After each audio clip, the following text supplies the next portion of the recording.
short track Saturday night on the 3/8 of a mile oval for race number 12 in the ARCA Menards series. And a good night for racing with the sun going down, and William Sawalich, he dominated last week, now looking for 4 wins out of the last 5. Let's go trackside for the command to fire engines. You gotta be fucking kidding me. We're already doing this now? Like, we just the race, they just tuned in. Anyway, hello everyone. I am BowserJrXD, and welcome to the Shore Lunch 250 at Elko Speedway. Race 12 of 20 for the ARCA Menards series in 2024. So, this is, I think, the 5th of 7 short tracks on the schedule. Weighing in as it is the shortest track at just 3/8 of a mile. It also leads to the longest number of laps with 250. So, somewhere around just under 100 miles. Or just over 112.5 miles. So, Brent Stover and Phil Parsons on the call, but of course you have me. So I'm going to go over the starting lineup. Starting 20th, only 20 cars in the field, 4 Chevrolets and 8 Fords and 8 Toyotas. Starting 20th, driving the number 86 Race Part Liquidators Ford for Club Racing Inc. 59 years old from Morris, Illinois, Brian Clubb. Starting 19th, driving the number 48 Coprea.com Ford for Brad Smith Motorsports. 55 years old from Shelby Township, Michigan, Brad Smith. Starting 18th, driving the number 06 Toyota, Wayne Peterson Motorsports Toyota for Wayne Peterson Racing. 26 years old from Lafayette, Ohio, Nate Muller. And starting 17th, driving the number 10 Brinko Hogberg Farms UTI Ford for Fast Track Racing. 20 years old from West Fargo, North Dakota, Bryce Hogberg. Another new, I think it's a new paint scheme for Sawalich. Starting 16th, driving the number 99 Donray Petroleum LLC, Maples Motorsports Chevrolet for Fast Track Racing. 20 years old from Choctaw, Oklahoma, the oldest driver in the field, Michael Maples. Make it quick, Ford Fortuna. Starting 15th, driving the number 12 Bellator Recruiting Academy, VFW Ford for Fast Track Racing. 38 years old from Minot, North Dakota, Ryan Roulette. Starting 14th, driving the number 03 Race Part Liquidators Ford for Club Racing Inc. 32 years old from Morris, Illinois, Alex Clubb. And starting 13th, driving the number 11 TimCast.com Toyota for Fast Track Racing. 34 years old from Hokes Bluff, Alabama, Cody Dennison. Starting 12th, driving the number 31 Max Buchanan Foundation Chevrolet for Rise Motorsports. 24 years old from Waukesha, Wisconsin, Rick Riedig Techman. Starting 11th, driving the number 22 Icon Direct Toyota for Venturini Motorsports. 32 years old from Winnipeg, Manitoba, Canada, Emmer Balkin. And now for the top 10.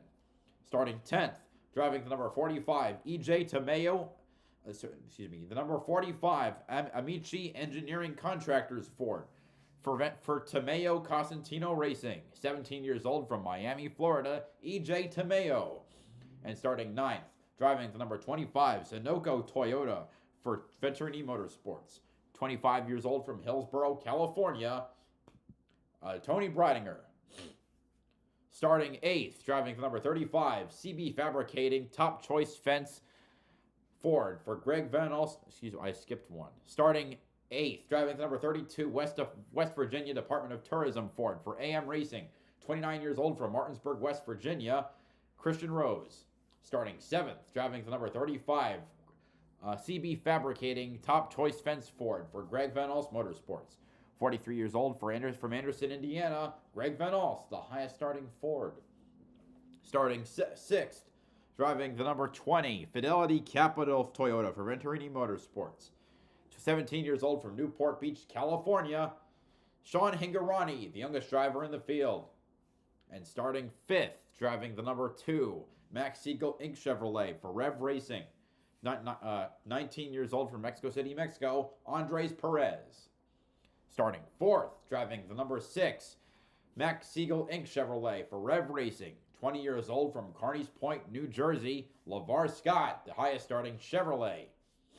Starting third, driving the number 55 Mobile One Toyota for Venturini Motorsports. 19 years old from Fort Mill, South Carolina, Isabella Robusto.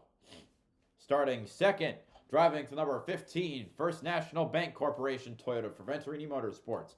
30 years old from Wexford, Pennsylvania, Chris Wright.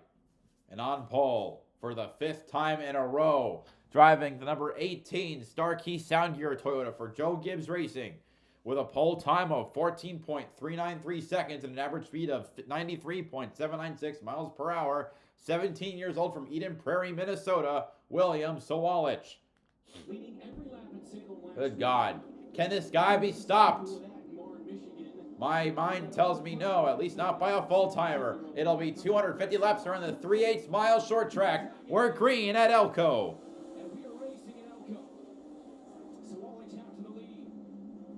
Battle's going to be for second. I was wondering if Isabella Robusto could use that third place. Well, no, Gregson Fan 10 says William Sawalich lead every lap. I wouldn't doubt it. He's already clear for the lead. Chris Wright clear for second. Here comes LeVar Scott trying to make a move on Isabella Robusto for third. Been a little rough there, but the 6 will get the spot. Robusto's only our second or third start in main ARCA, if I recall. Andres Perez apparently at the start at the back of the field. I think he's already up to 13th. You know, obviously the back of the pack is not fast. Wonder how long before the 86 starting parks. Amber Balkan around. It's lap freaking 4, and the caution is out. Come on. It's lap 1. Like, are you serious right now? That is so frustrating. Apparently, Andres Perez drove up to 5th place, apparently. You can't wait, and the 22 can't even get going. Come on. It's on the apron. Or whatever. That's just ridiculous, man. Like, for real, for real, for real?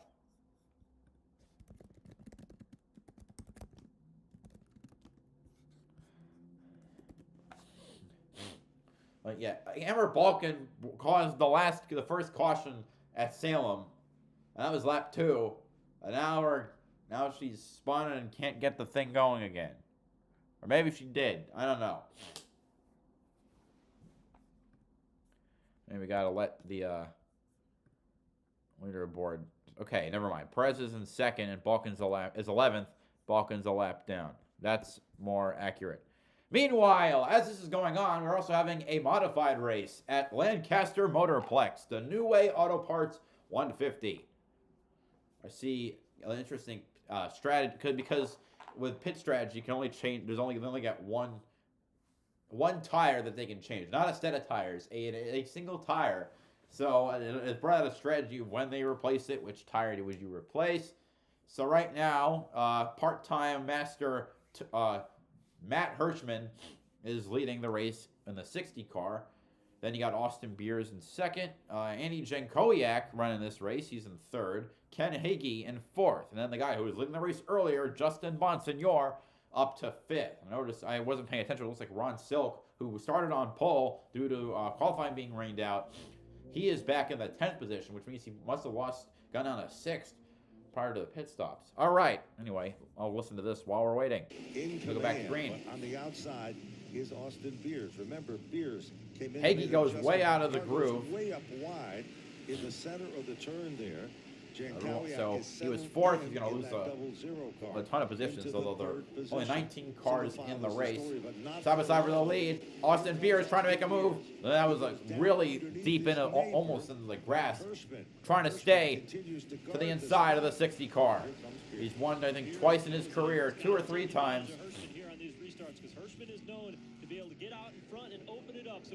Beers has 2 wins. And Austin Beers, the number 64, takes the race lead. Woohoo! Austin Beers out in front here at Lancaster. Whatever the adjustment was, it worked for Austin Beers. He gets settled back in, goes around Matt Hirschman. Any day that you can pass Matt Hirschman on any racetrack in any event. Fun fact about the track they're on, the front stretch is a drag strip because it's a multi-purpose facility. Here comes car 51. Monsignor passes Jen Kowiak for third, and Jake Johnson in the famous number 3, the Bowlers Racing Equipment number 3, not the Dale Earnhardt number 3, or RCR number 3. That is the what I'm talking about. It is a very famous modified team which won multiple championships. I forgot with which team, with which drivers. I want to say one of them might have been Don Ulia in 08, but I'm not sure. I'm not very knowledgeable on the modified tour. That happens to operate out of the original Richie Evans shop here in Western New York. Yeah, that's a unique story all by itself. It's also teamed up with the folks at Spafco, so it's a little different combination. Jake Johnson takes 4th position. With the exception of Jake Johnson has. They build their own as well. Ron Silks has to continue to fall back. He's back to 11. That was with Ken Hagee falling back. All right, so we're back. Fox's thing is back, so I don't. Okay, it looks like Balkan is. I don't even know where she's going to put her because she's put past the 06 and the 48. You're about to go green though, so let's keep it going. All right, green again at Elko. Scott, LeVar Scott, Chris Wright, side by side. Rough contact there. LeVar Scott was very aggressive. Well, so was his teammate Perez. LeVar Scott just knocks Chris Wright out of the way. He got up to 2nd. Greg Van Alst the same thing to get up to try to get up to 3rd, and is successful. Looks like the 31 car actually have some speed with Rick Reading Tackman. They qualified 12th instead of being near dead last. Not saying it's going to be an uber fast car, but maybe they'll actually finish the race not more than 10 laps down.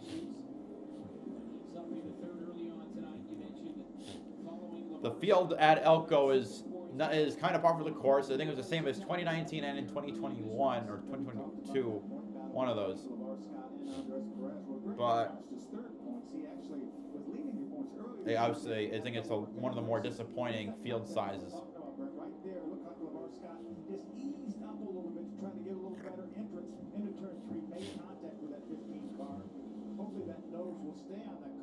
And there will be a race break on lap 75. When I see Justin Bonsignor is up to 2nd place at Lancaster. He's probably going to close in at Austin Beers soon and make the run for the lead. Especially if Ron Sell continues to struggle. He's never mind. Okay, I think he's I think he's up to 10th now. But obviously, the farther ahead you can stay of your championship rival, the better. Now the field getting through lap traffic. Brian Clubb a lap down on the 86 car. Emmer Balkan is still running in last place a lap down. So Nate Muller a lap down. Brad Smith a lap down. And we're getting rid of the 20% of the field a lap down, but all are still running.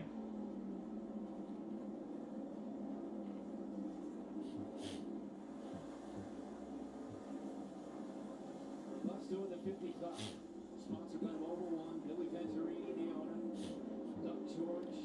You know, that Tomeo, the 45 car, I saw that car for about half the season last year. But it was driven by a driver named Tony Costantino, I believe is the other part owner. Bryce Hogberg a lap down now. So 5 out of 20 cars off the lead lap.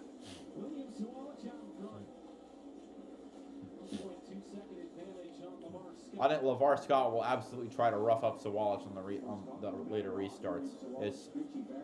We'll see how successful job he does. Andres Perez is now up to 9th. Past Tomeo and Tackman.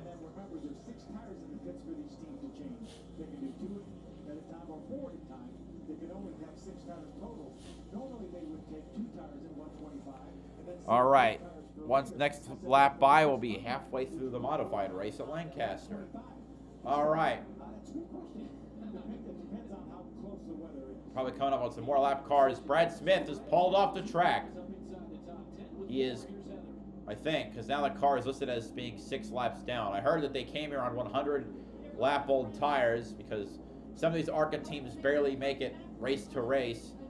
They do it for the love of the sport, but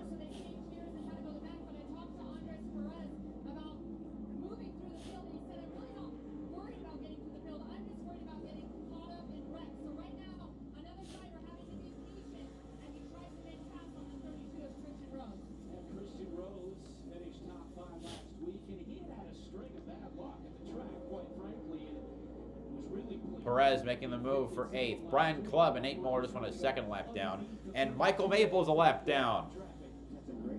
Alex Clubb a lap down. Ryan Roulette a lap down. So now 12 cars of 20 remaining on the lead lap.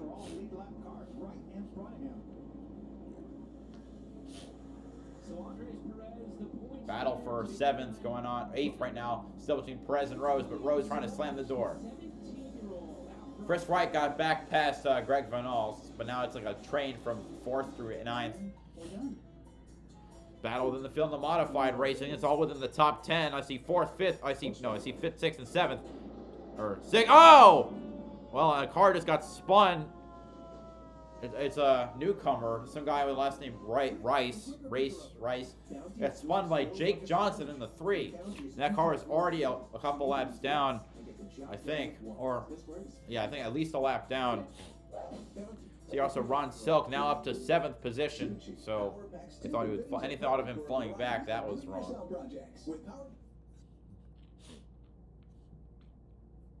Oh, you gotta be kidding me. Did this not update? Okay, I thought it. There we go.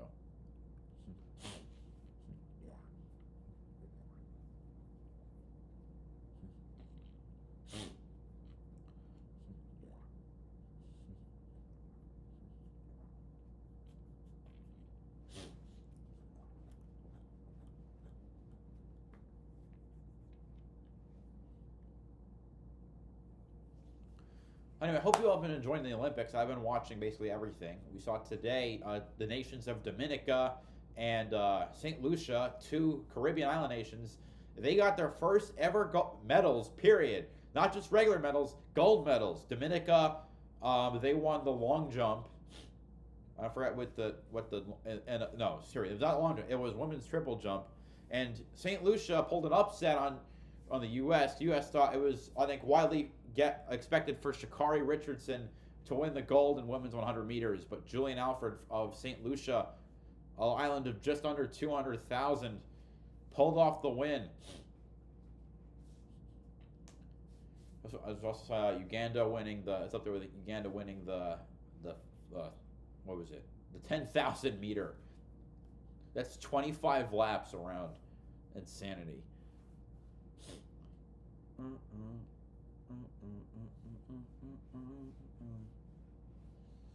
A lot of swimming. We saw Katie Ledecky break the record. I think now she has the most gold medals, or tied most gold medals for any female Olympian. I think she's unquestionably the most decorated female Olympian for the U.S. Winning the 800 meters for the 4th year in Olympics in a row: 2012, 2016, 2020, 2024. Hi, Rick Atkins. Is this live? Yes, it is. Leaderboards do not update if you're not live. Cody Dennison a lap down. Rick Redig Techman a lap down. There are now 10 cars on the lead lap. Oh, what happened to Greg Van Alst? He's back to 10th place. He was just in 4th, unless he got railroaded by unless there's just an issue with timing. That wouldn't so surprise me.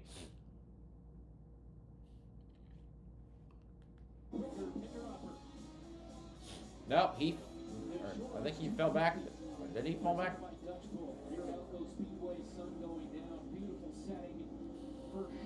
Let's see. No, he fell back there. Rick Reed. Okay. Yeah, there's Tackman going a lap down. So now Sawallis is caught up to the back half of the top 10, or at least a bunch of them. Elko is a little harder, not nearly as banked, which means your options of moving are limited, because there's no really high lane or low lane. Just about when we went away to commercial break, got passed by several cars during the break. Chris Wright now at 15 has moved up to the third spot, Isabella Robusto to fourth. But as you can see right now, Greg Van Alst a lap down. That's 9 cars on the lead lap. Mouse of the field is 2 down. There's the battle for 9th or 8th between EJ Tomeo and Christian Rose. Position for the 8th spot. Christian Rose, the 32 has it. That's EJ Tomeo trying to grab that spot. Tomeo a lap down. 8 cars in the lead lap, and we haven't even hit 20% distance. Now Sawalch is going after the 32 of Christian Rose. Look at that car turn. And he gets him. Sawalch laps the 8th place car. It'll be a while until he gets to the next couple cars, but kind of sad. Balkan's now up to 13th, but she's gone a 2nd lap down.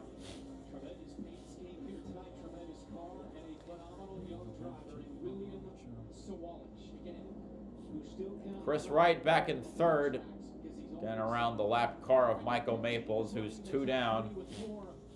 Yeah, Brad Smith now off, listed as off. Off. And Chris made his best qualifying effort today of 2nd place, and I talked to him after practice, and he said, we actually made a ton of changes. He did also watch video of practicing qualifying and the 18 of William Sawalch just to learn and see what he could do better, and he said, I was going way too shallow entering the corner, so he made those changes, was able to qualify 2nd, and currently running top 3. After this race, main ARCA takes a week-long break. They take the next weekend off. ARCA West runs at Tri-City. Robusto, she's currently 9 seconds behind the leader and running in the 4th position. Not a lot of competition around her. Sonoda Andres Perez is now up to 5th, trying to close in on the number 55 of Robusto. 2nd place, LeVar Scott is a whopping 5 seconds back. Perez now trying to chase her down as she puts the 0-3 of Alex Club on that down. There's Andres Perez, that white car number 2. Remember, starting all the way at the back, he's battled his way into the top 5. Now he's going after Isabella for that 4th spot. Again, we talked at the top of the show, that great point battle we're going to have between Perez and LeVar Scott. Again, the slow start for the season for LeVar Scott is what has him right now 48 points behind. But ever since those first 3 races, they've been pretty much even, and it's going to be a good battle all the way to the end.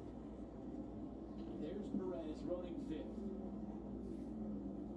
Sawalch out front by more than 5.5 seconds.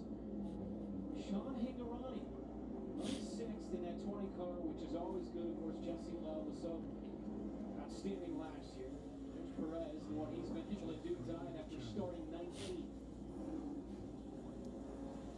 One thing we have to mention is big changes on that 20 car that Higurani is driving. Shannon Rush, who's been there at Venturini Motorsports for so long, was the architect of that 10-win season last year for Jesse Love.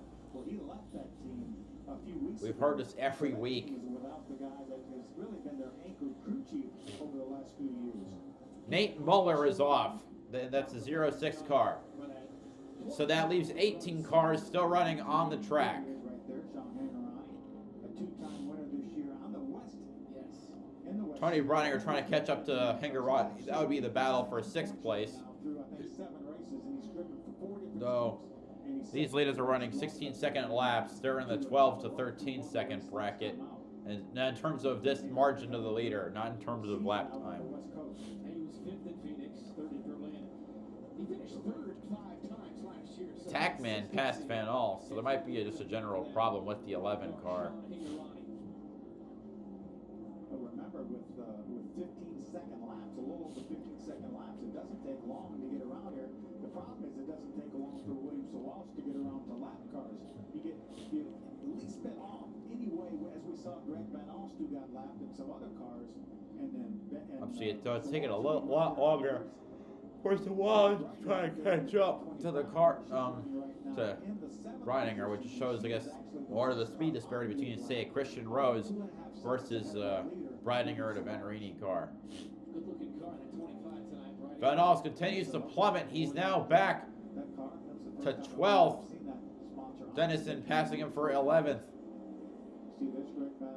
Clearly, there's clearly something wrong with that car. As well as Tony Brininger.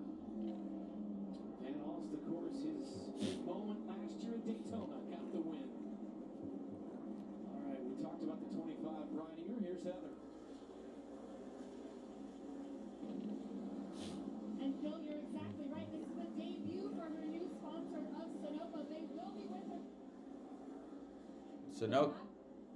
Your microphone's glitching. She's really excited about it. I can't. I don't know how she managed to get Sunoco to back her. I'm sure the official fuel for NASCAR. 20 years is just really awesome. In fact, they do have a couple reps here on site that are Haven't seen a Sunoco sponsored car since Jeff Fuller when he drove for JTG Doherty Racing back when they were known as ST Motorsports, and that was in the 90s when it was a 47 car, because they had two cars, the 47, which they still have, and the 59. And the 59 was sponsored by Kingsford. You've probably seen Kingsford somewhere. Yeah, the charcoal company. Meanwhile, back at Lancaster Motorplex, we are under 60 laps to go. Justin Bonsignor leads. Kyle Bonsignore's cousin in second. Ronnie Silk runs in third. No idea why we're under caution, though.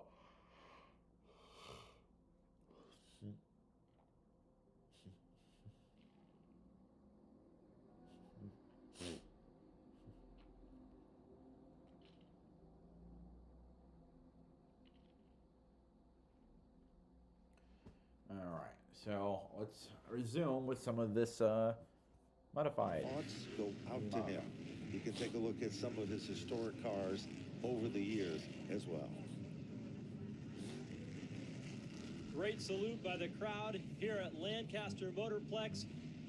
Just in time to lift the spirit for Tim, to lift the spirit of the crowd that is here today, waiting for the final 56 Here we go again. laps. Green at Lancaster. Here at Lancaster Any Motorplex, race and two in my home state of on New the York front is a good row, race. first and second, Wow, a couple of those cars between just did not Justin get going Bonsignore's at all. cousin I think Ron Silk is going to get rocking up to second Top place. spot now, slips Good back run on to the third. inside All of on a his sudden, he restart. got stuck in that outside And he lane, does. And then Silk made the move to the bottom. But coming on, just as strong is Jacob Lutz. And let the battle He's to the begin inside. up front Lutz might be a little between the bent two up top front, but dogs. he is bent and Justin determined Bonsignore and Ron to get Silk. on the podium as he makes a move to the third position. And don't look now, because Austin Beers with those tires has slipped into the top 5 as well.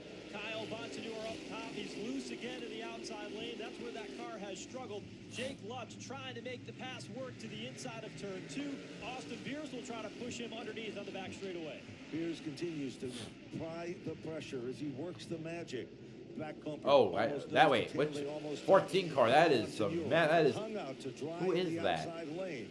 Here Can't even comes tell number what one the bumper car. is. Oh, the 14 is As Lutz goes spun. around, and now Craig of Lutz. course, the number 14 car. Wait, I thought it was in the Jacob 46. Lutz, who was giving it his What happened? all, They have to. Oh, there are two Lutzes. and all of a sudden, Maybe it's not Craig. the situation It's the other happens, Lutz. I didn't even realize there was a and second Lutz. It is a tough one. So Jake Lutz, Jake trouble Lutz. for him after running inside the top 5. Had a great car. You see the sparks flying off the front. That was from the first incident. Yes. But it happened when Austin Beers and he were racing for position. The 4th spot on the racetrack, getting down into turn 1. That's a tricky spot. It's 5 lanes That wide bumper on the is front straightaway. really high As up. you dive off Back that at back. Oh, Wait, I could have sworn there was a break at lap 75. Guess I was wrong. It's lap 80. All right, Breininger a lap down. Hingarani a lap down. Just 5 cars on the lead lap. Good God, this is sad.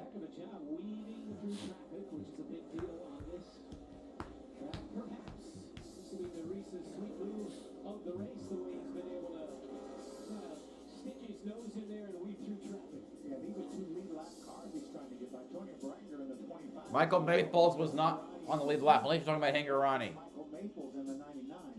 No, Maples was not on the lead lap. Mark on that car, and he really doesn't need to.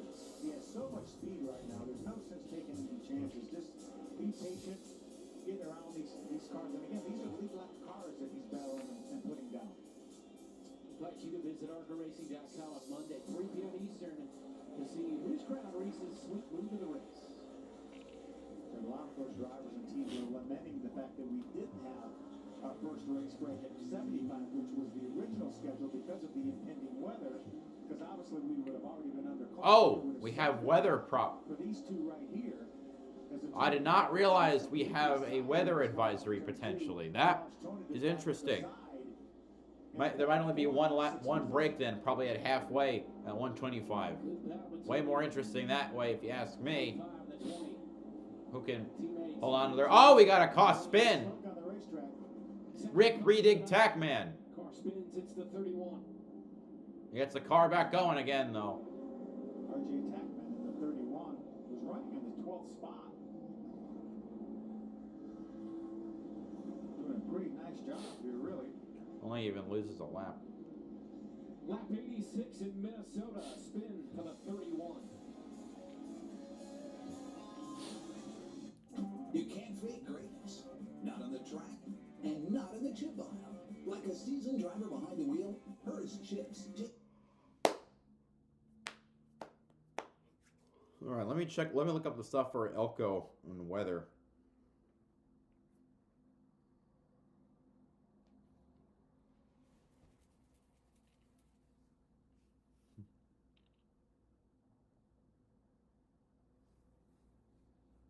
Oh, everything was moved up for 10 minutes. Okay, by 10 minutes.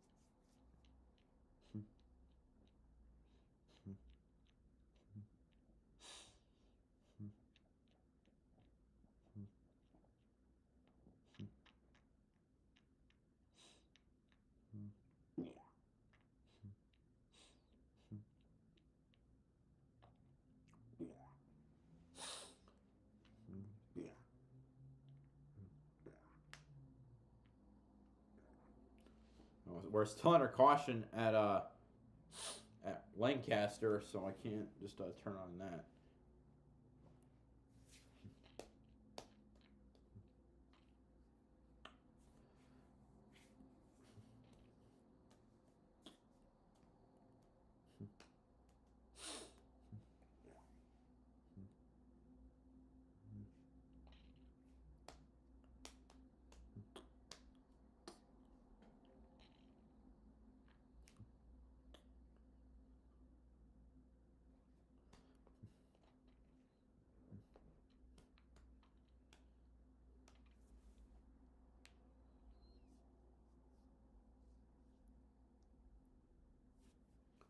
All right, come on. Something go back to green.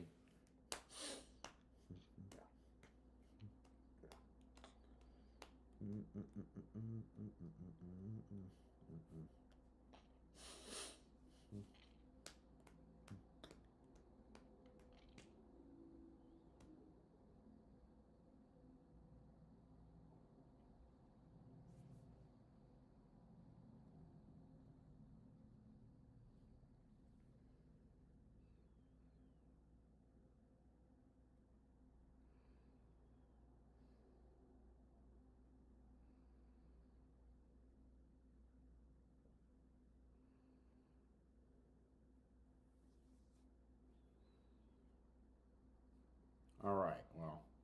Last 5 races. He has been sensational this season, starting with that win in Phoenix to kick things off. Yeah, 8 wins in his career already. 4 this year, 4 last year, and 20 career starts. And if my math's correct, that's about 40% of the time he tees it up. He goes to victory lane. You see that great new paint scheme on that 18 car was also announced this week. We've known that he was going to run Xfinity races towards the end of the year. It was announced that his debut will actually be at Homestead, Florida, later in the year, right after he turns 18 years old. So it'll be appropriate that he's got number 18. He's going to turn 18 years old, and he will probably drive the number 19 Joe Gibbs car at Homestead. Awesome. Perez making a pit stop. He's still on the lead lap. He will fall into the tail end, or should fall into the tail. We're here in the 32 of Christian Rose also came down pit road for some. That car was a lap down. We've run long enough now. Sean Hingorani should get the free pass. Once the tires get up to temperature and up to pressure. We're also back to green at Lancaster with 43 to go. Multiple cars making pit stops. point leaders are 7th and 8th. Austin Beers currently leads. It was staying out that won the race for Trevor Catalano last time at Menards. Let's see if the strategy can work again. Before the pit stop right there for Perez. Lap 92, 125 makes it official again. Yeah, if they don't make it to halfway, they have to restart the race another time. We take the green again. Race can be called after halfway. You just got to beat the weather. NASCAR Craftsman Truck Series back in action at Richmond with a final race of the regular season. It's these truckers' last chance to punch their ticket to the playoffs with a win. Can't wait for that one. Although that will be a simultaneous stream because the IndyCar race at Gateway is, oh my God, Ron Silk spins Andy Jankowiak at Lancaster, so they're under caution again. You'll be on the call as always for that race. I'll be on my couch with the popcorn ready to go. All right, here we go again. We're green at Elko. Little loose there for LeVar Scott. No, he's been hyper aggressive, trying to make a move on the outside of Sawalich. No one's been able to even come close to him for the last race and a half. He's sticking with him at the line. LeVar Scott led a lap. I think it's the first lap he's ever led in an ARCA race. But can he clear him? That's the next question. Or how long could he stay side by side with the guy in the golden equipment? So Wallet showing his strength on the inside. He's gonna clear. Remember, we're only 30 laps away from that race break. Oh, so yeah, so they're gonna have one halfway break. Obviously would be in control for that next restart. So Wallace has that lead back in control once again. Oh man. It's like what can you do to get past the 18 car? There's nothing you can do. So Wallace is just too good. Wallace and the car is too good. Chris Wright trying to hold on to 4th. He's got Andres Perez behind him, but Perez trying to make use of his newer tires. So Chris Wright almost was going to screw up through the turn. Scrub up through the turn.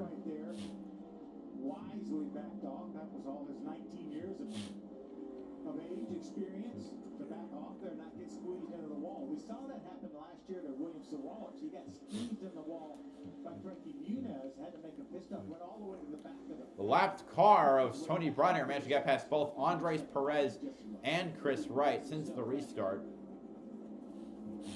William Sawalich pretty impressive again here tonight.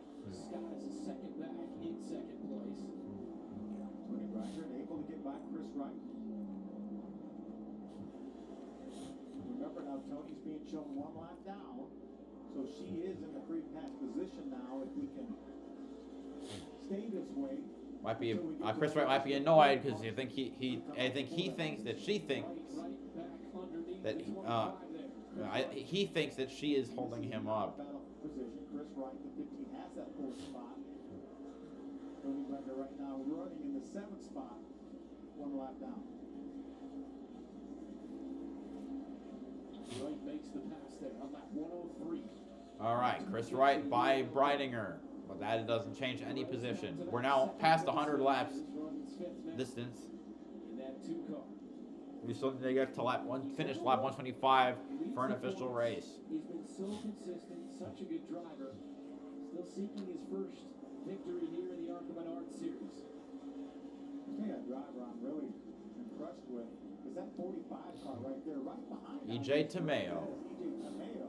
This is his first ever ARCA Menards series start. Really doing a nice job. Like they're getting close to restarting at Lancaster.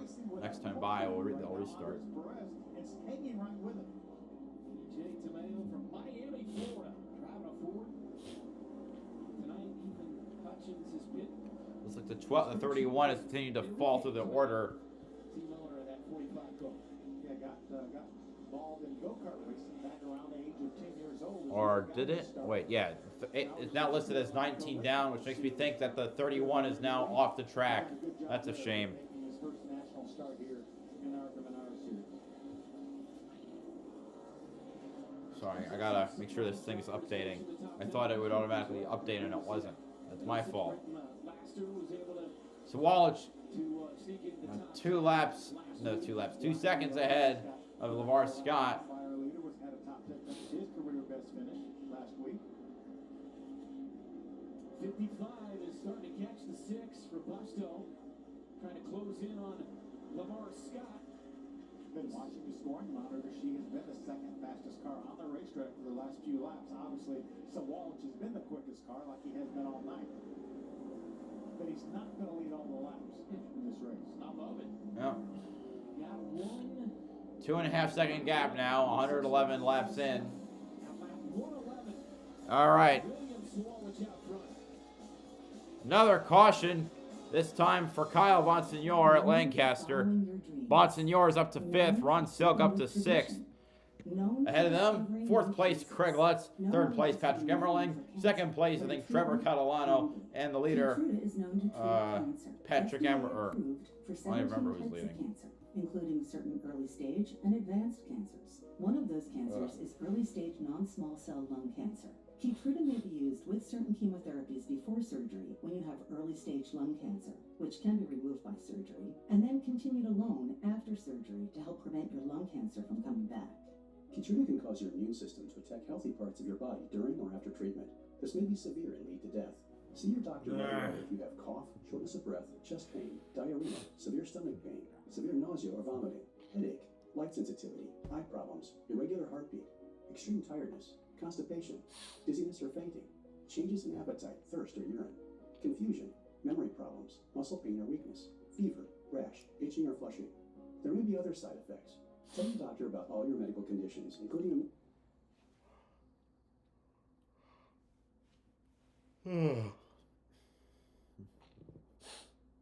Isabel, no, nothing, never mind. Looks like Isabella Robusto, though, she's catching up to LeVar Scott. Only half a second behind him. And funny enough, even if she won, it would still mean we have no full-time drivers winning a race. They're still working on the 22 car in the pits in the modified tour. In the race, the ARCA race, the 22 is on track, according to my thing, 6 laps down. At least will be 6 laps down.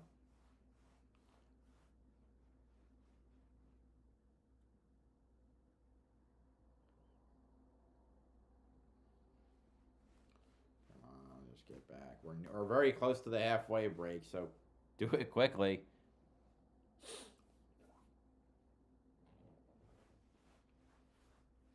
Unless we're planning to show the halfway break, which that would piss me off. Like, I don't want to spend my time watching a 5-minute pit stop. I want to see them making circles around a 3/8 oval. That simple. We're not back to green at Lancaster yet. Come on, go back.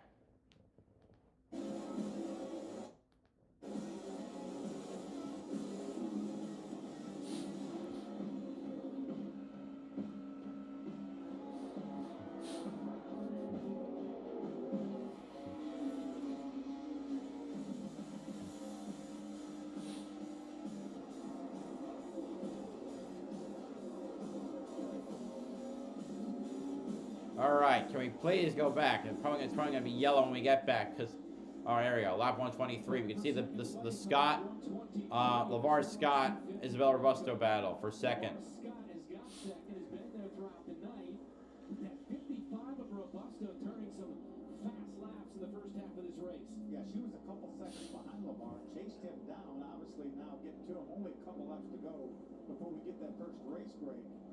She would dearly love to be able to... All right, now we're going to be on the halfway lap now. So next time Oh, we got a problem there.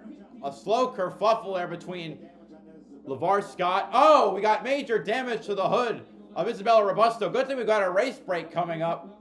This got to last. She got the car back up to speed. It was a kerfuffle between LeVar Scott, who was Chris Wright, Michael Maples, and Isabella Robusto. That hood's been popped up like a zit that isn't fully relieved of pus. But caution out for the halfway break, so they'll have 5 minutes to work on the car, or they could probably pop that hood back into place. Now, here's what happened. LeVar Scott got into Michael Maples, and so he got sideways, and then Isabella Russell ran to the back of him, and that caused the hood to buckle. Here's another look at it.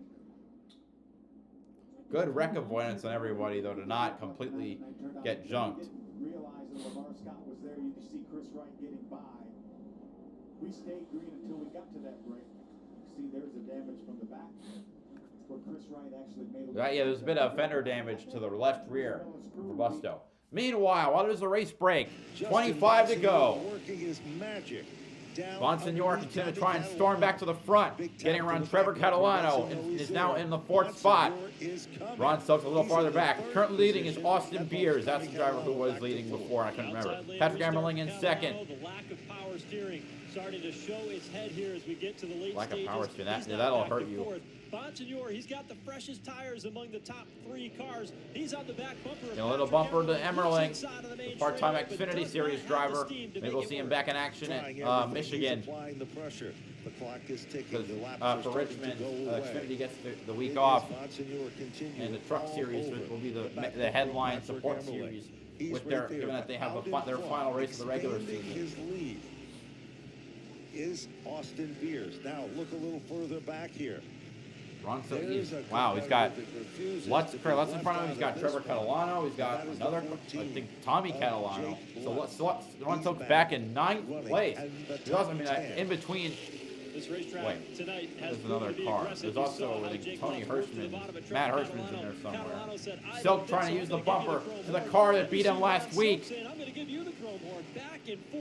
There's about between Tommy Catalano and Tony Hirschman, Greg Lutz behind him. And there's a car with that junk with the junk bumper, Jake Lutz. 20 to go now. Can Bonsignor clear the number 1 and make a shot at Beers? Where it is. That's the piece of real estate that you need to make the accomplishment. Meanwhile, back up front, Bonsignor. Emmerling's a pretty capable driver. He's driving for RGM. The team's called RGM LZ, I think. Now it appears we are back under caution yellow. again. And this time for caution. Trevor Catalano. 56 of Trevor Catalano. Last we saw him on screen, he was battling. Must have had a snafu for position on track. That was in the 8th position at that time, 7th and 8th position. They were duking it out for, and apparently we did not catch it from our vantage point, but changing the complexion, and we are down to laps to go to less than 18 and counting, Joe. Boy, there's going to be a lot of discussions in this one after the race. There's going to be a lot of people who are not happy with the other person as this race unfolds here at the end. Tempers have flared here tonight for sure. They sure have. And interestingly enough, a lot of individuals that we never see get this aggressive has gotten aggressive today. And again, there's a lot of new individuals that refuses to be left out of this one. Break time. They have fought and earned every position, and it's kind of been talking about the ARCA race, not the modified day. Jacob Lutz is the best example that I can Spurback give you. Getting the free Tommy pass Catalano would fall into that category as well. They just never gave up, and they just kept fighting and fighting, and they're right there as we are less than 17 remaining in this event. The New Way Auto Parts 150 from Lancaster. So Kyle Bonsignor getting... Here's the bad news. Kyle Bonsignor, number 22 car, is, of course, was contending, running up front all day long. Cam McDermott and crew did all the right things in the Jean-Luc car, but unfortunately, contact took the 22 out of the event. Let's go down, Jesse. 55, getting that hood down. Early into the day for Kyle Bonsignor. Kyle, you were visibly frustrated there getting out of the race car. What's going on? You know, I can appreciate everything that Lancaster Speedway does here for us. You know, with the rain today, they got put in a bad spot. But number one, we shouldn't be racing on a track that's got standing water on it. It's dangerous. It's wet. And it put us in a bad spot right there. If you're on the outside on any of these restarts, you're junked. You can't go anywhere. You got to somehow get to the bottom. The three Why are they racing on a wet to track? Get to the bottom, got a little bit sideways off of turn 4, and I had nowhere to go. I just nicked him with the right front tire, and it broke the rack right out of my car. Right front tire was flat, and then we come in here to try and change it because we're running for points, and they won't even let us work on the car on pit road. We got to drag it back here where we can't work on it. We're in the mud. I mean, I understand what they're, but we got to have a better plan. It's just really frustrating. We had a really good strategy. We had a really good car. I was hoping we were going to be able to follow the 51 and the 16 right up there. And, you know, the crew chief, Cam McDermott, he called an awesome race. We were up in the front the whole race. And now we have nothing to show for it. So it just stinks that, you know, basically the lack of work area at the facility is keeping us from going out there and running for points. But I got to say hi to my wife and kids at home. They're not here right now. But thanks to all my sponsors, MTT, Master Truck and Trailer, LRD, Robert Yates Race Engines, Magnus Transmissions, Munz Automotive, that everybody that helps us get here. We worked really hard today. We were in a really good spot. And then for situations that just completely out of our control, we have nothing to show for it. So thanks for the time, Kyle. Yep.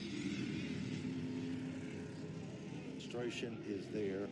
And, of course, there's the damaged machine back behind the wall. Their day and their quest for points suddenly all over. All right, they'll be going back green at Lancaster next as time we go by. back up front. Austin Beers, Patrick Emerling. Kind of ironic, Joe. Both of these guys have been here and won wheel and modified tour events. There is 14 and counting laps remaining in this event.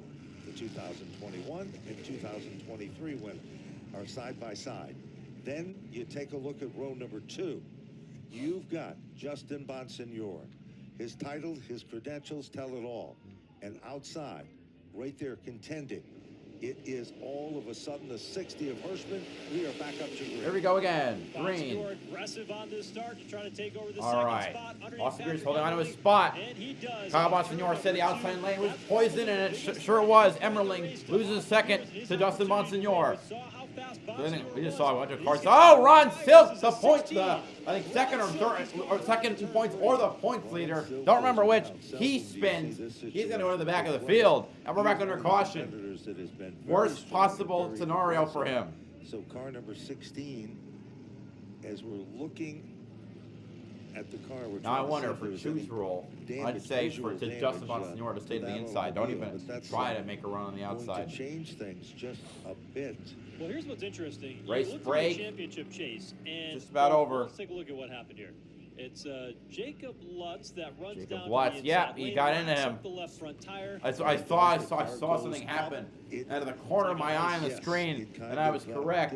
It was a car coming out of just going out of sight, Silk ends up going around, and it was that And it hasn't 15 been- getting It spun. has been one driver, right? You look at it. We're gonna earlier ARCA today, their Jacob Lutz flashback to got spun Irwindale, by De Beers which in a was very similar at the move, beginning of just July, diving down to the bottom, being or aggressive Elizabeth and was trying to Busta was take in the position to that win her inside race. lane. But what I was Got about to past say and then before a the tire break is that you flat, look through and the then took her out of it. championship leaders, and usually you get to a point in the season Brutal. where somebody has a bad night. And, you know, Ron Silk has a problem. He's back in 13th right now. Is that a bad night? Not terrible, but you know what? For his standards, he's been in the top 10 That's right. all season long. It might be just enough of a window for Justin Bonsignor to tighten up this championship battle here, and that's sometimes all you need to even the score. I gotta Both check the have been points nearly lead. flawless all year. Now, we talked about those extra tires. They've got some more tires that they can play with. These could have been qualifying tires. They could have been practice tires. Ron that they Silk had, is the points race leader tires by from 8. earlier in the race that That's might be a right. little bit better, but now they can come down pit road and put those tires on. But here is, well, the other problem. We are down under 10 laps to go. It's almost impossible. We've heard these drivers talk about it. Jesse spoke with a driver who said, you have to get to the bottom of the racetrack. You can't get to the outside. It's almost impossible to pass.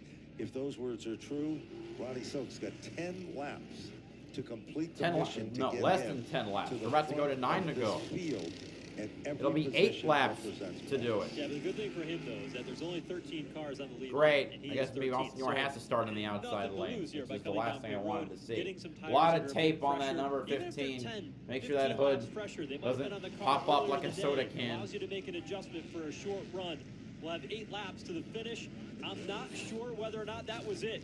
from the caution flag goes by the way today has gone and the aggressiveness that drivers have shown to try to get up there and have a good run here as the second please half be of the careful. season starts. Austin Beers on the bottom. Here it comes. Here we go again, going green at Lancaster. 8 laps to go. 8 laps to go with the green flag. They rumble down to the bottom of turn number 1, off the second turn. Beers continues to set the pace. He's holding on to his spot, but he's not clear of Patrick Emmerling. In the outside lane, behind them, it is Tommy Catalano. Emmerling takes the position. Now Emmerling able to shake off the 51 car, but the side-by-side bid now is for the Ron Silk up to 11th right now. Tommy Catalano, he's working the inside of Matt Hirschman. Hirschman stuck in the high lane of the racetrack. Catalano nearly ran out of room on the bottom, dips the left side tires right on that white line, but cannot 6 to go. And complete the pass on Matt Hirschman. He's giving it his all. He continues to try to run on the inside. Hirschman guards the spot. Catalano. Hirschman able to shake him off. He'll maintain and move into 5 to go. His battle for second intensifies. It is Justin Bonsignore. Ron Silk now up to 10th place. All over Patrick Emmerling in the quest in the second position. They're coming down to 5 circuits. They're at 5 to go. Remaining in this event. Austin Beers loves Austin Beers definitely looking for another victory. His last win came at this track a year ago. How about a car that's quick, trying to pick up spots? Every spot is a point. Here comes Ron Silk. He's challenging to the back bumper of the 3 of Jake Johnson. He's already cracked the top 10. He still has time to salvage this finish. Gonna have both the modified tour and the ARCA going simultaneously until modified race is over, which that'll be done quickly. 3 laps to go. Silk continues to work his magic. Lamar Scott's gonna restart on the inside this time at Elko. They're going green already. Walsh is already in a clear. Of course he is. He's damn fast. 2 to go at Lancaster. Ooh, was there a spin in the back? Whatever that is, that looks suspect. It'll be 1 to go though for the race leader off turn 4. Austin Wallace Beers clear by car length. White flag is out at Lancaster. That one car right behind him. Patrick Emmerling is in the mix. Final time around for Austin Beers. Monsignor trying to hold on to his position with Tony Hirschman riding on him. But coming to the checkered flag, it's going to be the 3rd career win for Austin Beers, winning at back-to-back at Lancaster. Back-to-back victories here in Lancaster. Ron Silk will finish in 10th. Okay, that was the modified race. Back now officially. Let's focus on the ARCA race. Tony Brotninger got the free pass from the race break. And don't forget, they're running to beat the darkness, to beat the weather.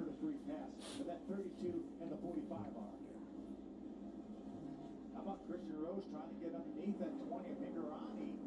Again, that is not a battle for position, but if he could put that 20 car in between himself and EJ Tameo, we're only about 13, 14 laps. This thing goes by so fast. 111 to go. This race started an hour ago.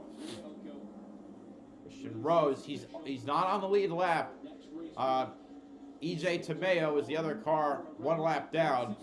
That'll be the battle for the free pass next. Tameo is not far behind.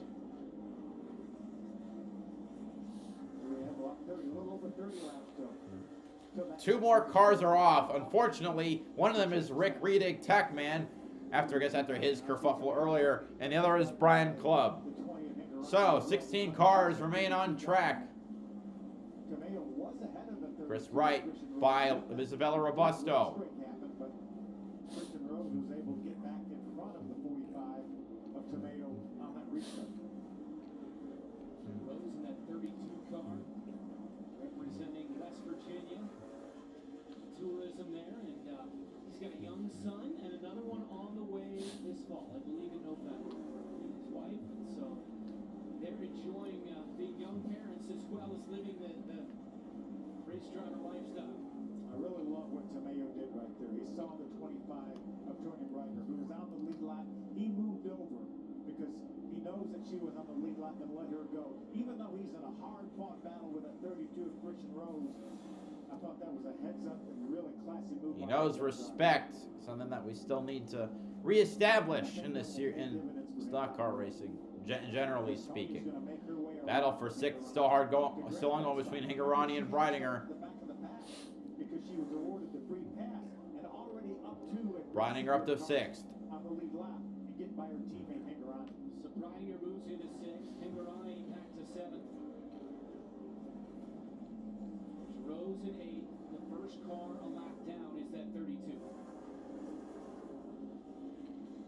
Andres Perez at the 55 of Roberto. All right, Perez by Robusto, but Robusto gives him the bumper. Underneath goes the 55.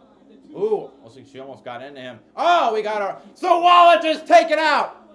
Oh my God. Oh my God. The leader. Michael Maples, who was involved in the previous accident. You see the damage to that left rear quarter panel of the 18 car. Oh my God. Are we finally going to have a full-time driver win a race? And it only took until race number 12. That could change everything. So, I don't see a lot of damage other than that left rear quarter panel. yeah, it's kind of bent inwards. Can pull that out. It's not over for. It's not, but what happened? Did the 99 just take him out or something?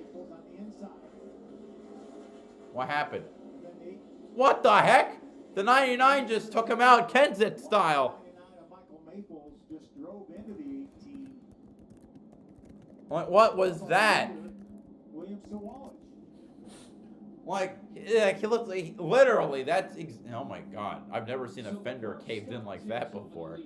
Like what was that? I mean, is that what happens when you have a 60-year-old? I don't know. What the hell was? He and Maples get into it. And this is what happened moments ago. You see the 18 passes, clears him, then backs up for the corner, and it looks like the 99, he never even was turning. Like it's like his only goal was to take out the leader. What was that about? The 18 of Sawallich's not sure exactly what that was about. What on earth? That's gotta be a suspension or something. Like he just wrecked him on purpose. He's going to come to pit road, Brent. He may decide to stay in the race. I think he'll stay out. Oh my God! At that left rear quarter panel, they feel like the quarter panel's not going to rub the tire. They may just leave him on the racetrack. This is Sawallich's home track. He's a Minnesota dude. This is the only track in Minnesota that NASCAR or / ARCA visits at all in any other series. Very confident that he feels okay with the damage. There's nothing that's rubbing, nothing they're overly concerned about. Right now, they're just telling William to shake it off. We can get back in this, and obviously he knows this track really well. So I think he should be able to get back to the field, but he's been pretty short with the radio. Not a lot of frustration, and then pretty quiet considering what just happened. Yeah, really. I'd be furious. Like we only have 7. Now we'll have 8 cars on the lead lap, but the 32 of Christian Rose that was able to get the free pass will have to start at the back because of the free pass. But Sawallich, as good as race cars he has now, he just has to have a little patience. Again, just still on the lead lap. He just fell back to the end, lost his track position, but with almost 100 laps to go, I think he has plenty of time with the strength that car has. Makes it interesting for us. Makes it interesting for the fans, especially after his domination last week. Well, at least now Sawallich will have to earn it. You love hearing the fact, right, that he's remaining calm. But also I love to see the fight afterwards. It'd be if they fight, it'd be a 17-year-old and a 60-year-old trading. Oh dear, the fender is caved in to the point where now it's potentially rubbing against the tire. That could be dangerous. That could lead to a left rear flat. Back to second. So sometimes this adversity that he's going through right now, being put towards the back, will help him. You know, it's one thing to go out and have the best car go out and lead all the laps, but when you have to fight your way back like he did last year here, and I think he probably will tonight. Sawallich didn't win Elko though. He finished second, I think, to Jesse Love. Well, didn't see that coming.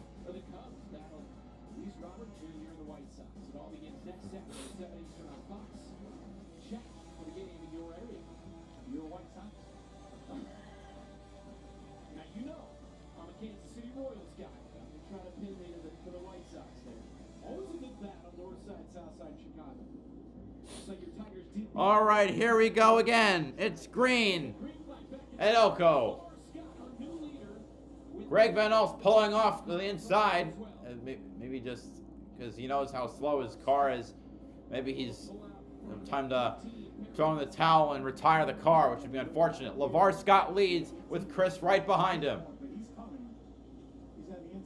Yeah, looks like Van Alst just pulled off to the side. Swallow's gonna get pretty rough here. Is already like a nose head of Hingarani. Pulls to the inside of Breidinger to try and make a move. Oh no, he's gonna be very aggressive.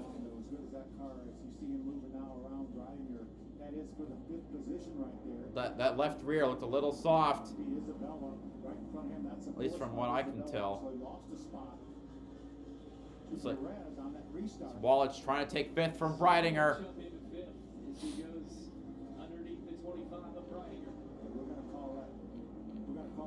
Very rough. He's like basically leaning against her.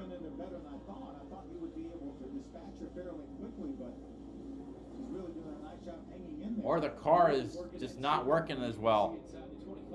In fact, Breidinger basically on the backstretch re-cleared Sawallich.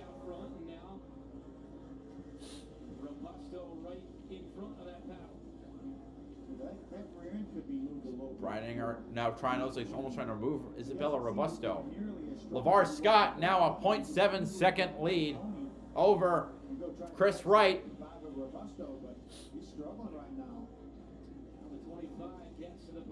Yeah, welcome to what happens when your car isn't as good. And, you know, I wonder how he'll be in Xfinity.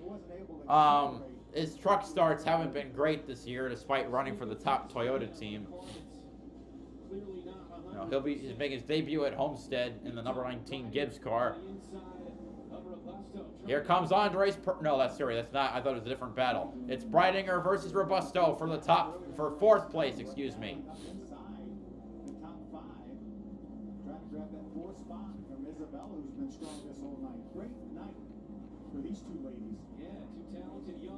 Robusto stays clear. There's a move around Alex Clubb, who's 9 laps down. Actually, maybe Van Alst got his car going again because he still listed as 3 laps down. 10 laps till the next race break. Mandatory caution. No positions will change on the speedway. In 5 minutes to change tires. They got another? Are you kidding? There's another race break? I didn't realize that. Underneath Robusto. Ooh, Breidinger almost getting deep into that left rear quarter panel. So Wallach is right there. The 18 has led almost all the way tonight, but then got in trouble, brought out the caution. Fell back to 8th. He's moved to 6th, but that's as far as he's gotten. Around Michael Maples, the car that took out the 18. I gotta figure out what happened there. Tony able to turn under Isabella, get that nose up beside that left rear quarter panel. See all the tape on the hood of that 55. The girls going at it still for 4th. Robusto holds her ground. Sawallich's prowling behind the 2, but with his car just not working as well. Rough spot for the guy who's won the most races this year. The 18 of Sawallich to be riding right now. He knows that he's going to be able to put tires on here in another 5 laps. So I think, and obviously he would like to have as much track position back as he can get. So I think he's doing all he can do right now. It's going to be up to Matt Ross to figure out what's wrong with that car. If that rear is moved around, there's not a lot. Well, now they get to learn what happens when you're actually having a disadvantageous car to work with. Meantime, LeVar Scott, the 6th car, has taken advantage. He's got 1 second lead on Chris Wright. LeVar Scott began the night 2nd in points here in the ARCA Menards series. Got the advantage with 78 to go. What a big night it could be for LeVar Scott. Possibly getting his first win and the first win of the year by one of our regulars. 16 starts, 8 times in the top 5. Let's finish 2nd. His 2nd, 4th, and 3rd, his last 3 starts this year. He's coming on the short track. Sometimes you need a little bit of luck.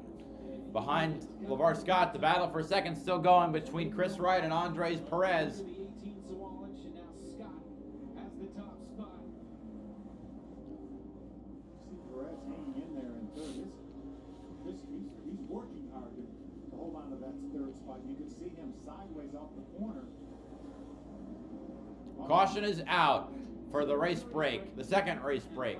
This is the one at 125 was moved up from lap 75. This break at 175 was planned.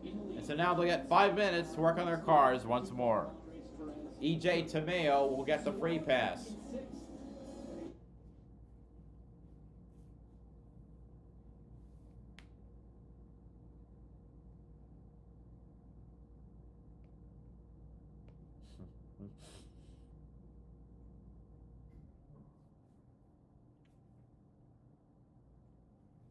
Cars Tour is racing at North Wilkesboro right now.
change late.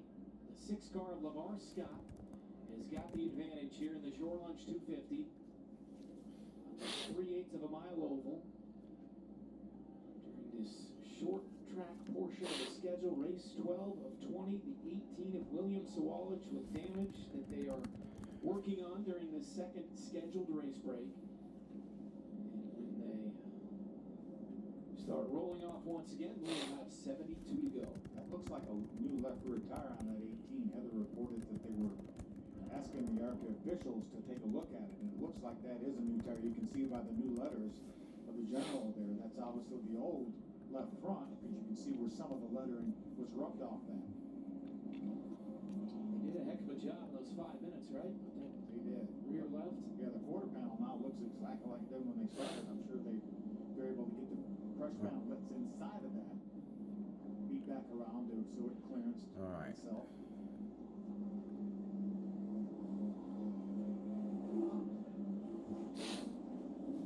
Depending on the caution situation, our experience, these last 70 or so laps are going to roll off quick.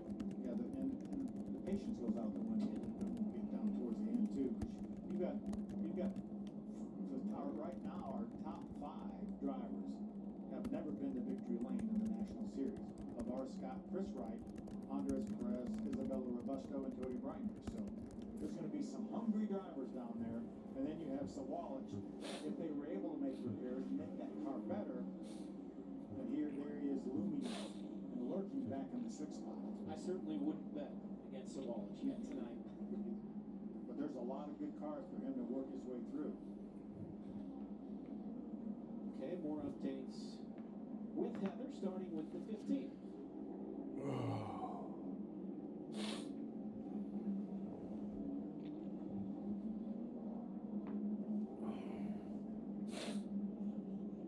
We're going to hear anything? Chris Wright at 15, running second behind the 6 of LeVar Scott. Perez, the points leader, is in 3rd, and then you mentioned Robusto and Breidinger. He's trying to become the first woman ever to win an ARCA Menards Series race in the National Series.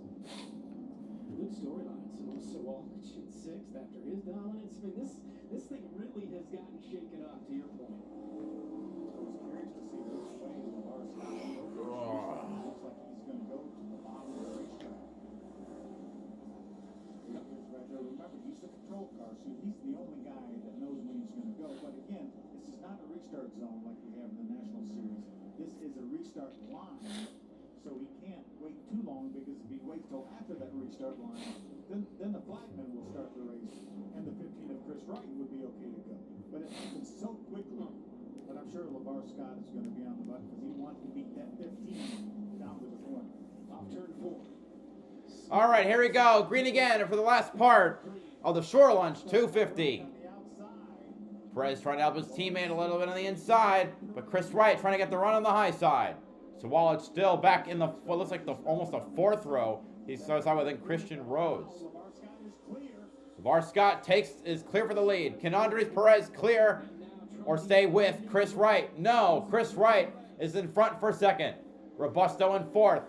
Sawalich now to go to the outside of Breidinger to get to 5th place. I would love to see a friendly face of that 2 car of Andres Perez in 2nd. Here comes Sawalich back into the top 5.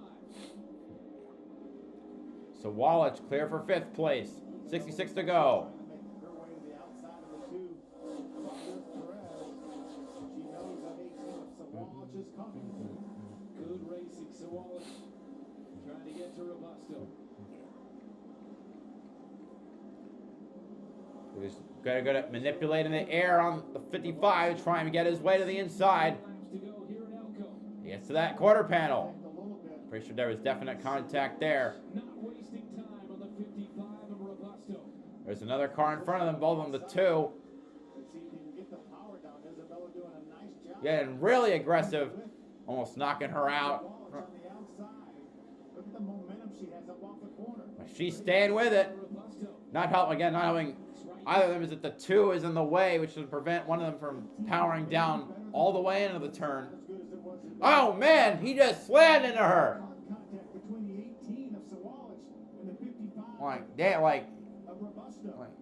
He's a man. He's driving mad.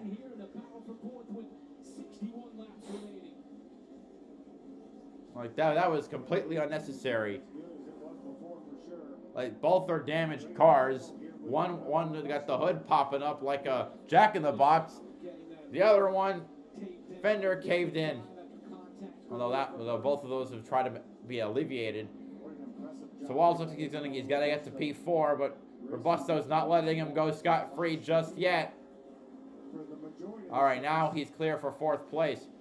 Oh, Robusto trying to knock him out of the groove there. He got into that quarter panel. Oh, he does it again. I don't think Sawalch can get off the corner like he was earlier. See, Isabella is able to pull that nose inside of Sawalch. Yeah, they got around the number 99, which I'm sure the 18 Sawalch just wants to give him a big hug afterwards.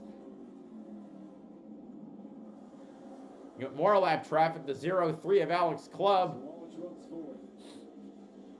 And look, at the 55, at the 18 is wounded. That's fine with me. I need to see a regular series driver win. But I gotta tell you, at the beginning of the season, if you'd have told me that after the first one of the regular season drivers to win would be regular full-time drivers, I would not have picked freaking LeVar Scott. That's for damn sure. I would have probably said Perez, or maybe even Balkan. Although I didn't know how bad Balkan was going to have it this year with the number of crashes. That one corner right there was really the only 2 times these cars made contact. But Isabella hung right in there, but the 18 was finally able to prevail to grab that full spot. Visit ARCARacing.com on Monday at 3 p.m. Eastern Time to see who's crowned Racing's Sweet Boot of the race. Absolutely that one.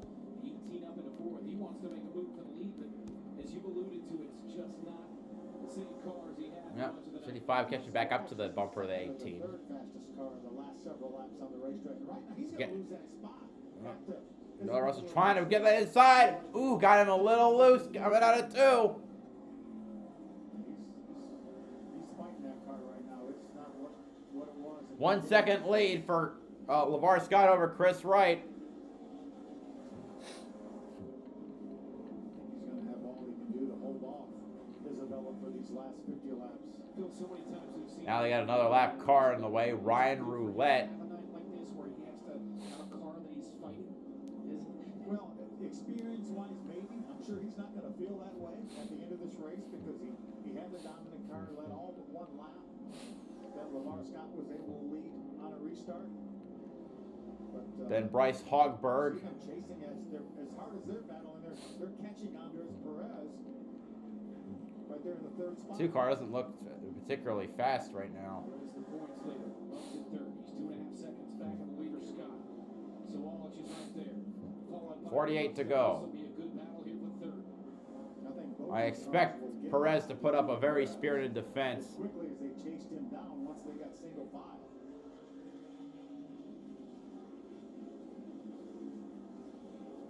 See, I think it's a defensive line trying to chop him off. Behind you.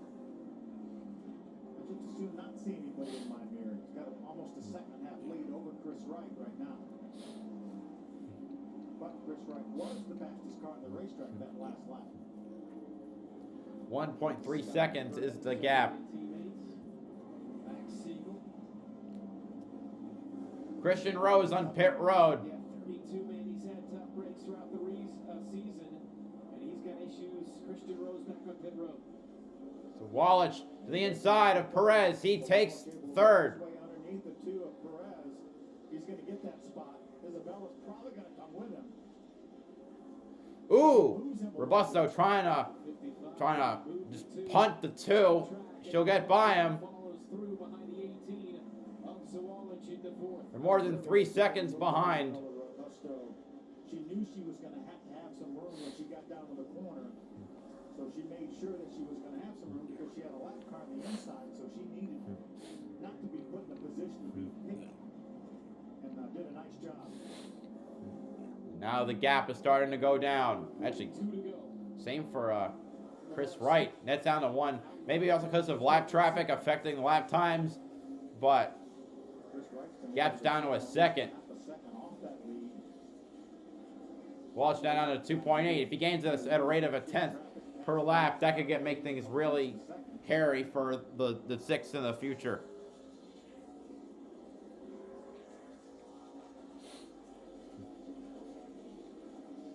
Down to 2.6. So now we're seeing multiple tenths getting deleted from the margin of the 18.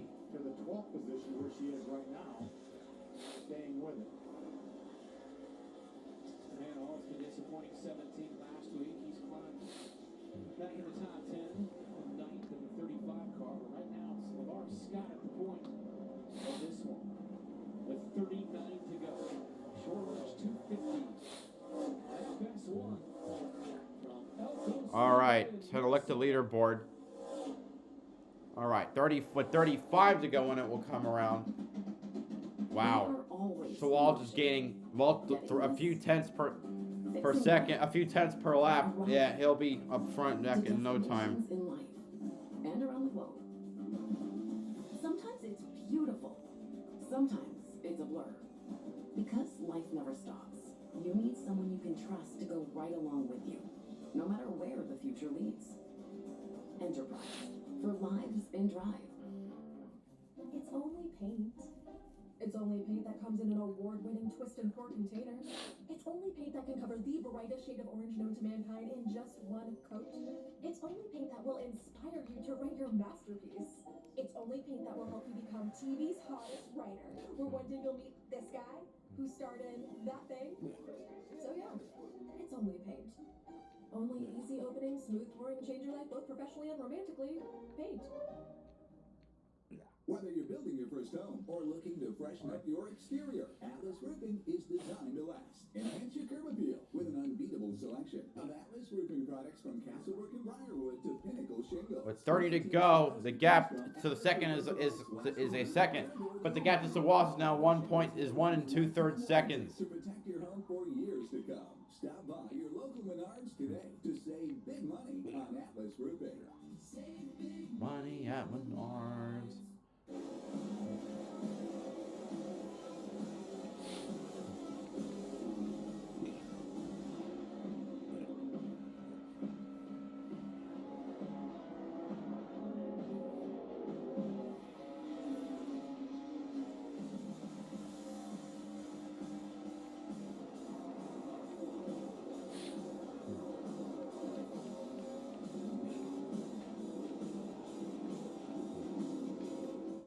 Team USA is back, and for the first time ever, you can watch an enhanced... Say, if LeVar Scott wants to win, he better hope the weather comes. Plus, everything you'd want is here when you say Olympics. It's like magic. So what if your favorite athlete is Grant Holloway? Nice. Or you can't get enough swimming? Definitely adding that to favorites. Boom, now that's a lineup. What about that race I recorded? Let's jump straight to the action. Nice start. 25 to go. Speaking of wins, let's see medal count. And let's have this gymnastics start. Olympic schedule. Perfect. We haven't even gotten to the Xfinity Stream app. You can hop in and out of every sport from wherever you are. Xfinity really is the ultimate, made for it, find it, see it, count on it, Team USA destination. It's the best seat in the house. Get the fastest connection to Paris with Xfinity. All right, so my leaderboard is a few seconds behind, so I'm looking at the TV. There's a few laps behind, I'm looking at the TV. Yeah, so Walt's got in the back of Chris Wright. That's why his charge slowed down. See the 15 sideways. That's going to open the bottom up for the 18 of Walsh. He has a lap car, though. Could get in his way. Bryce Hockenberg. Walsh got wrecked by a lap car, fell to 8th. He's all the way back to 3rd and now making the move. All I can say is, probably wasn't a great move, but thanks to Michael Maples for making the race interesting. The bumper to the 15. Chris Wright will stay ahead. Just over 20 laps to go. It's time to go. And he knows that. He knows And there's passing by his new best friend, the 6th again. So many lap cars have gotten his way. weren't doing anything wrong. They were in the right spot, but nonetheless, they were in his Makes way. it a problem for trying to make passes on the inside when that's where the lap cars go, just to get out of the way. Chris Wright, not able to do it that corner.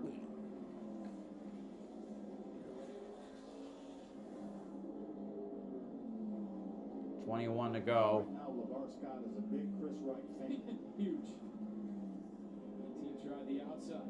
The 15. He's there. Wallace trying the inside. Up and run for William Sawalich. 21 to go. Now 20. He's trying. Now they got another lap car in the way. Another bump. Slightly sideways, trying to make the pass. Oh, Chris Wright trying to clear. Gonna have a lap car to deal with. Lap car's gonna make it. Oh, that's really awkward. Oh, he went from high to low to. Oh my God. On the inside. 11 got in the way. The 15. For, Sawalich come on. If the 11 car costs LeVar Scott the win, I swear to God. Sawalich for the moment in the second, and now takes aim at the leader, LeVar Scott. Here he is. He like You see the gap. why are you like he's going all over the whatever 1.4 seconds, but the 18 is gonna close in like he's Batman. LeVar Scott keeping that car right down on the bottom. That last lap. 17 to go. On the racetrack, William Sawalich by about 2. Caution! Oh, come on! You have got to be. Exactly what For the 18 wanted, and what LeVar Scott did not. why do we have a caution though? 17 laps to go. Is it weather? Oh boy. Is it weather? No, it's Ryan Roulette. That's the 12 Ryan Roulette. He's, Spun around on the backstretch. Best career finish. come on, man! Come on! Right now he's being shown in the 14th position if he can get that car refired.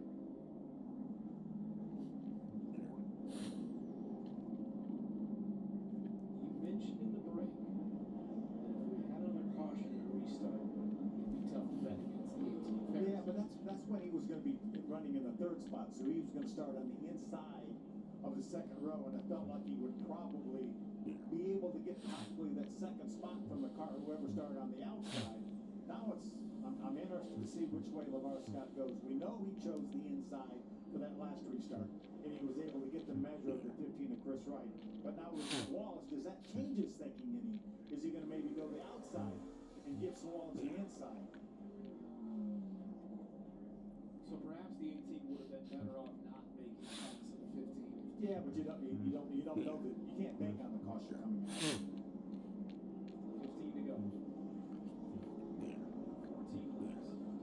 LeVar Scott may choose the outside. You never know, and give the inside to Sawalich. One of our storylines off the top, we mentioned coming in that Venturini needed a bounce back here tonight. Right now, Venturini cars running 3rd, 4th, 6th, and 7th. Those are 4 of the 5 cars. Yeah, way better than what they had to go through last week at Salem. I don't think as an organization they've ever had a night like they did at Salem. Another tough one though for Amber Balkin. She's the 5th of those 5 cars. Running 12. Yeah, she battled back. Yeah.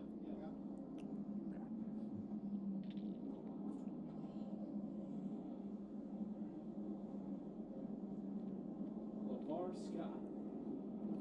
Williams. Wonder how freaking aggressive will he be to prevent the 18 by getting by him? Because if the 18 passes him, he's done.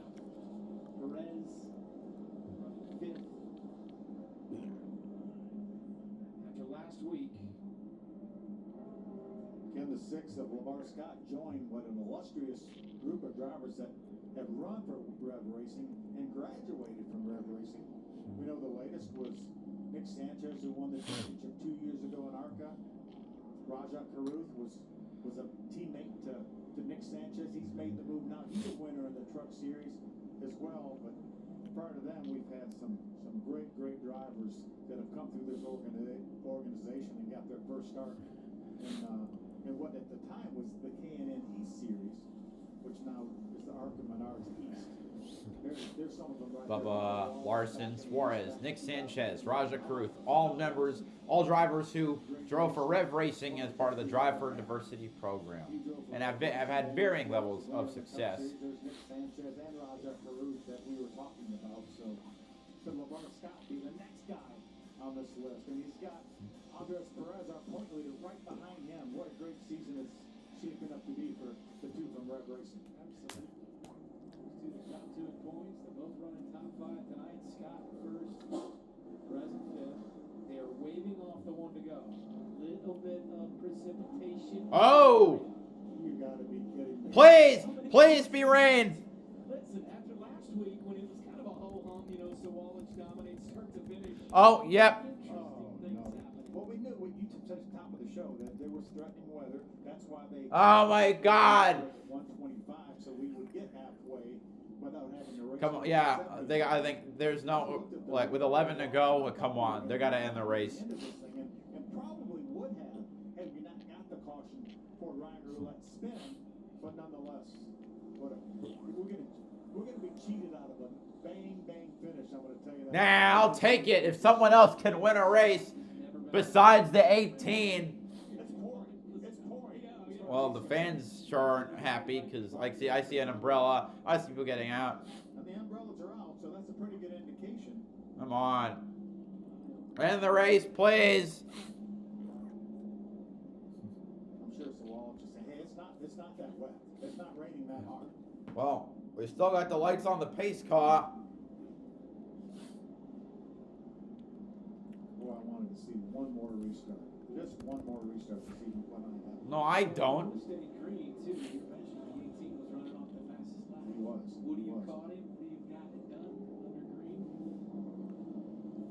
And there's front bumpers on these cars, too.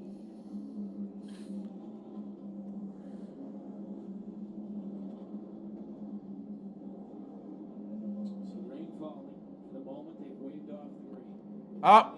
11 car. Cody Dennison was black flagged, presumably for, I think, the way he was driving when lap traffic came out. Calling it a 1 to go right here. Here we go. Oh, you gotta be kidding me. Few raindrops. Wait. Come on, man. You can't be serious. No. No. Oh my God, this could be disastrous. Scott choosing the inside. Sawallich, if he's going to get it done, will have to do it from the top line. Remember, the 6 is the control car. He is the one that dictates when they go, as long as he goes by that line. All right, here we go again. Oh God, how is this gonna go? It'll be 7 to go on the restart. Here we go. We're green. Great restart for Perez. Chris Wright trying to pull to the inside. Wait, we got lightning. Are you kidding me? Come on. You can't restart like that. There's lightning in the background. What the hell? Wow, 3 wide for the lead, though. Chris Wright holding up Sawallich, like driving into him. Scott able to clear. You got to be kidding me. They can't. I don't understand. Like, dude, how could we possibly go green like that? Chris Wright being like the best wingman. 5 to go. 5 to go. Scott, then Sawallich. Sawallich clear of Chris Wright. 4 to go. We could be looking at one hell of a finish.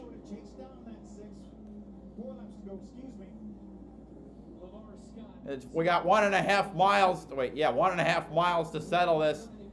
And Sawallich is going to be yapping at his heels. 3 to go. Can somebody else who's run every race finally take a win? Sawallich moves to the inside. We're going to come to 2 to go. Sawallich, you bet he's going to be nasty here. Running him up. 2 to go. Sawallich fighting back after Michael Maples tried to Kenseth him. He's clear for the lead with 1.5 to go. LeVar Scott pulls down to the inside. Oh, man, he gets right into the 18. Sawallich trying to hold on to the front. They clash again. White flag is out. Last lap at Elko. They're rubbing against each other. Chris Wright's right behind both of them. Will he try to snatch it? Here they come now through turns 3 and 4. To the run, it's the run of the checkered flag at the line. Oh, my God. Sawallich wins by a nose. Oh my God! Our scoring monitor showing Sawallich by 1/100th of a second, but they all 3 were sideways at the finish. Come on! Well, Sawalich wins by 100th. Fuck. But did it have to be him? Well, I guess I can't complain. That was quite a finish. What a finish. Watch this, Brad. Checkered flag waiting. All three of these cars. Oh, man. That sucks for Lamar Scott, though. 18th, we're getting official word that 18 is the winner. Well, yeah, obviously. I could have told you that from watching that. What a finish. I haven't seen that in a while. Not since 2021 at New Smyrna in any type of ARCA race. Here in the ARCA Menards series. As good as you will see in stock car racing at the line. Man. Oh, well. That's how it goes. Back from 8th place to win it in the closing lap here at Elko. What a comeback for this young man. Yep, was almost KO'd. They worked on the car in the final race break, came back, and one hell of a photo finish to take his 5th win of the year and his 9th career win. He's also now won the last 5 poles and the last 4 races. Or wait, no, that's wrong. He's won 4 of the last 5 races. That's going to be the sweet move of the race. No shit. Trying to take advantage of those cars beating and banging. It almost does it. How would you like to finish third? My God, though, it's been a while since I've seen that. 400ths of a second off the win, and you finish third. Visit ARCARacing.com on Monday, 3 p.m. Eastern. To see who's crowned Reese's sweetness for the race. I would think it's that right there for the win. My God. William Sawalich slides into victory lane. They're right, it's not the best driver, but I hope he eventually wins because he was close at Mid-Ohio a couple of years ago. This season for the 17-year-old from just down the road in Eden Prairie, Minnesota. Do you see that class? Did you see LeVar Scott come over and congratulate William Sawalich? Tough to take second like that, but you're right, all class from the 6. Yeah, the initial pass by William Sawalich on LeVar Scott was without contact, and the LeVar Scott was able to turn right back. Yeah, Scott was not going to let that one get away from him. But it got away from him. Sawalich wins in front of his home fans, something he was not able to do last year.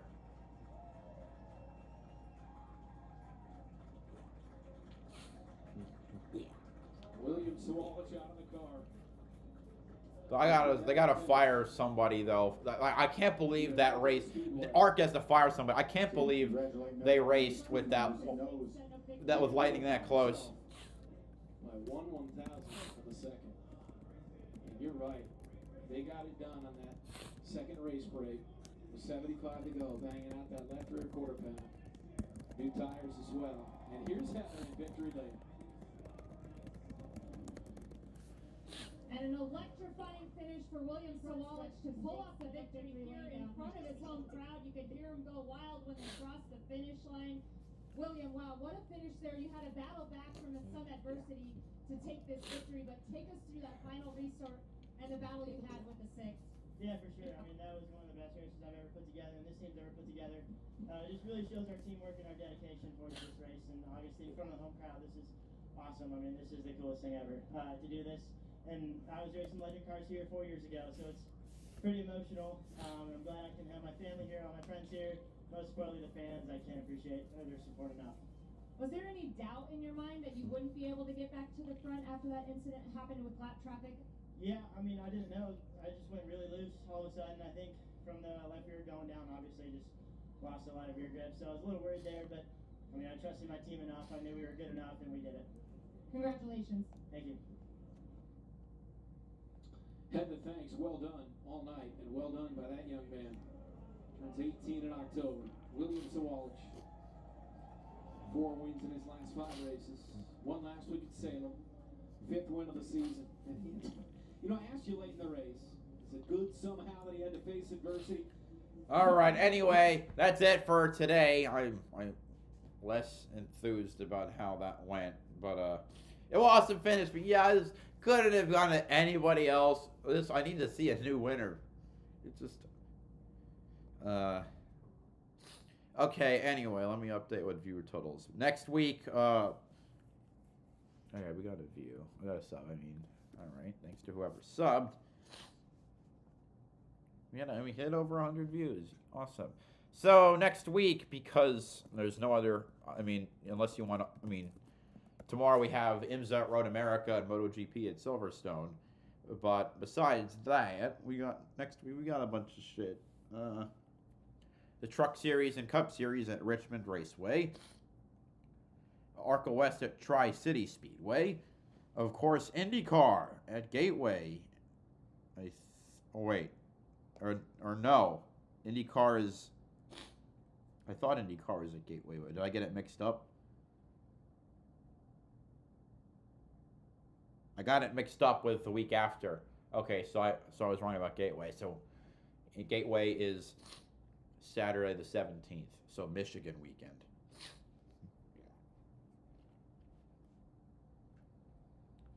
So besides that, I mean, Mexico Series race at the Querétaro track, but so just ARCA West and Richmond for Cup and trucks. So 3 race streams next week. But thank you so much for showing up today. Hope you enjoyed the race. BowserJrXD signing off. Have a good one.